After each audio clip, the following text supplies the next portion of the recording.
Nangako at binigyang diin ni Pangulong Bongbong Marcos sa mga Pilipino na magiging mas maayos, mabilis at tapat na serbisyo publiko ang ibibigay ng pamahalaan sa ilalim ng bagong Pilipinas. Ginawa ni PBBM ang pahayag sa kaniyang talumpati sa kick-off rally ng bagong Pilipinas Brand Governance sa Quirino Grandstand sa Maynila, na dinaluhan ng nasa 400,000 na mga Pilipino. Sa pangunahing mensahe ng Pangulo, binigyang diin nito na bawal ang tamad at makupad sa mga kawani ng gobyerno, maging ang hindi tapat at nangungulimbat at ang mga naghahari-harian sa pamahalaan. Bawal ang tamad at makupad sa pamahalaan. Walang puwang ang mga mabagal at sagabal sa serbisyo publiko.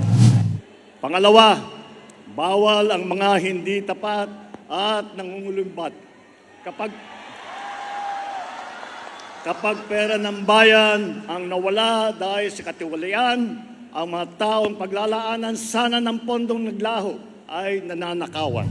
Ayon pa sa Pangulo, ang pagbabago ay nagsisimula sa pamahalaan at upang maisakatuparan nito, kailangan aniya na maging huwaran ng gobyerno at magpatuloy sa mga gawain na may kinalaman sa pag-unlad at pagbabago. Dagdag pa nito na ang bagong Pilipinas ay hindi lamang isang slogan, kundi may layo na maglatag ng mga planong dapat makamtan para sa kinabukasan ng Pilipinas at pakikinabangan ng lahat ng mga Pilipino. Nanawagan naman si Pangulong Bongbong Marcos sa mga Pilipino na magkaisa sa harap ng global challenges at suportahan ang pagsisikap ng gobyerno na magkaroon ng bagong Pilipinas. Mula sa kauna-unahan sa Pilipinas, DZRH, ito si Rovic Manuel, tuloy-tuloy sa pagbabalita, tuloy-tuloy sa serbisyo. Sama-sama tayo, Pilipino.